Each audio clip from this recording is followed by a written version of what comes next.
नमस्कार शेतकरी मित्रांनो, सध्या जे कर्जदार शेतकरी आहेत ते सगळी वाट पाहलेत, फक्त आता यादी कव्हा लागती आणि आपण या यादीमध्ये पात्र होतो का नाही. कारण बऱ्याच शेतकऱ्याला काय वाटले, आपलं 2018चं आहे मग ह्या कर्जमाफीमध्ये बसेल का, कोणाला वाटतंय 2021चं आहे आपलं कर्जमाफीत बसेल का.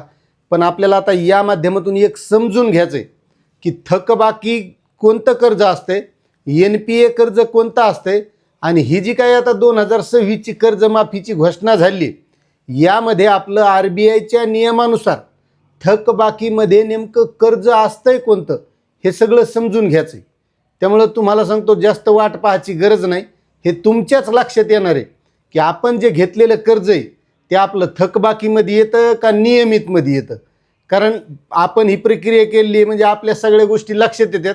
मात्र बऱ्याच शेतकऱ्याचे हे ध्यानात नसते, नेमकं कर्ज आपण केव्हा घेतलेलं आहे, मग ते कुठपर्यंत आल्यावर थकीत होणार आहे, मग याच्यात RBIचे काय नियम आहेत आणि ज्या बँकेकडून कर्ज घेतले ती बँक या बाबतीत कशी प्रक्रिया राबवते हे सगळं आपल्याला समजून घ्यायचं. आणि त्याच्यात पीक कर्जामध्ये 2 प्रकार आहेत, पुन्हा अल्पमुदतीचं आणि दीर्घ मुदतीचं. यामुळं आपलं थकबाकीत बसतंय का नाही हा सगळ्यात मोठा प्रश्न आहे. आणि जे नियमित कर्जदार आहेत त्याचं उघड स्पष्ट आहे की त्याचं बसतं का नाही हे त्याच्या लक्षात येते.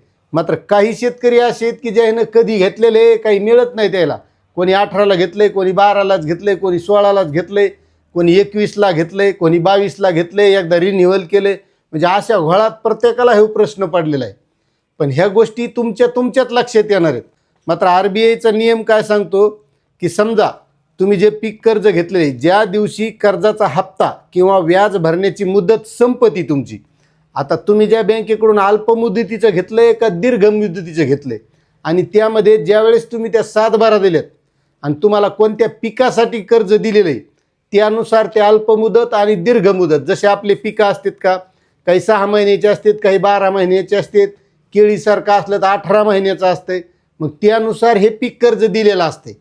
आता त्याचं उदाहरणच सांगायचं तर समजा आपलं जे कोणतं असेल, अल्पमुदतीचं असेल किंवा दीर्घ मुदतीचं असेल, हे पीक कर्ज परतफेडीची समजा तारीख 30 जूनची आहे, 30 जून 2025 धरा, 22 धरा, जी असेल ती, त्या तारखेपर्यंत जर भरलं तर आपण नियमितमध्ये येतो आणि त्या तारखेच्या पुढं गेलं तर मग आपण थकबाकीमध्ये येतो. आणि NPAचा भाग असा आहे की त्याला लय लॉंग म्हणजे बरेच दिवस झालेत त्यावेळेस ते खातंच निष्क्रिय झाले, अशा वेळेस ते NPAमध्ये जाते. मग आता बऱ्याच शेतकऱ्याला काय वाटतंय की आपण मागच्या वर्षी घेतलं आणि लगेच पुढच्या वर्षी त्या तारखेच्या आत जर भरलं तर नियमित आणि त्याच्यानंतर जर भरलं तर मग थकबाकीत. पण त्याच्यात जर दीर्घ मुदतीचं असलं म्हणजे जे आपल्या पिकानुसार, आपलं जर पीक लॉंग टर्मचं असेल जास्त दिवसाचं, मग त्यानुसार आपल्या कर्जाची मुदतसुद्धा जास्त असते. आता हे RBIच्या नियमानुसार झालं, पण ज्या त्या बँकाचेही पुन्हा नियम आहेत. मग काही आता जे अल्पमुदतीचे असतात ते 6 महिन्याचे असतात. मात्र शेतकरी काय एकदा कर्ज घेतलं की 12 महिने तर कमीत कमी त्याच्याकडे पाहत नाही. ही वास्तव परिस्थिती आहे आपल्या इकडे. मग त्यामुळे हे जे असे कर्ज आहेत तर हे अशा पद्धतीनं ते थकबाकीमध्ये जातात आणि जे आणखी जास्त दिवस भरले नाही मग ते खातंच निष्क्रिय होतं, त्यावेळेस ते NPAमध्ये जाते. आता त्यामध्ये NPAमध्ये नेमकं कधी होतं आहे तर RBIच्या master circular income recognition asset classification and provisioning मधील परिच्छेद 2.1.3 ॲग्रिकल्चरल ॲडव्हान्सनुसार अल्पकालीन पिके म्हणजे शॉर्ट ड्युरेशन क्रॉप्स, मुद्दल किंवा व्याज सलग 2 पीक हंगाम थकीत राहिल्यास हे कर्ज NPAमध्ये जाते. आता दीर्घकालीन जे पिकं असते त्यामध्ये लॉंग ड्युरेशन क्रॉप्समध्ये मुद्दल किंवा व्याज 1 पीक हंगाम थकीत राहिल्यास NPAमध्ये जाते.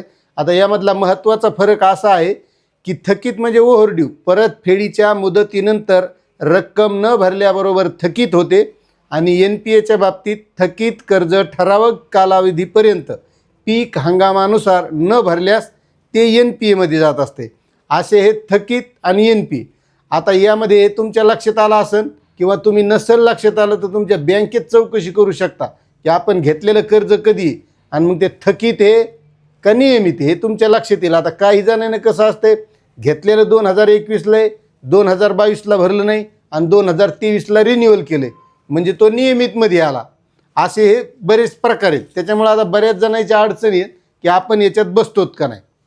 आता यामध्ये काही जणांना वाटतंय आपलं 2018ला घेतलेले, 2017ला घेतलेले किंवा त्याच्यानंतर 2020लाच घेतलेले, तर महत्त्वाचं याच्यात एक आहे, जसा 2 जूनचा शासन निर्णय त्यामध्ये स्पष्टपणे दिलेले 1/4/2019 ते 31/3/2025 पर्यंत उचल केलेल्या अल्पमुदत पीक कर्जाची 30/9/2025 अखेर थकीत असलेली व 31/3/2026 पर्यंत अखेर परतफेड न झालेली एक किंवा अनेक बँकाकडील सर्व कर्ज खात्यावरील एकत्रित थकबाकीची मुद्दल व व्याजासह 2 लाखापर्यंत असेल तीच फक्त माफ केल्या जाणार आहे. आणि OTSच्या बाबतीत तर तुम्हाला माहीतच आहे, 2 लाखाच्या वरची असेल तर ती आपल्याला भरल्याशिवाय 2 लाखाचा लाभ मिळणार नाही. आणि काल परवा एक शासन निर्णय निघाला आहे की आता 1/4च्या नंतरचं जे व्याज लागलेलं असेल ते व्याजसुद्धा लावू नका, कारण ते पैसे भरून घ्यायचेत. म्हणजे आता ते काही लोक म्हणत होते आता ही कर्ज वसुली आहे का कर्जमुक्ती आहे, कर्जमाफी आहे, आता ज्याचं त्यानं ते समजून घ्यायचं.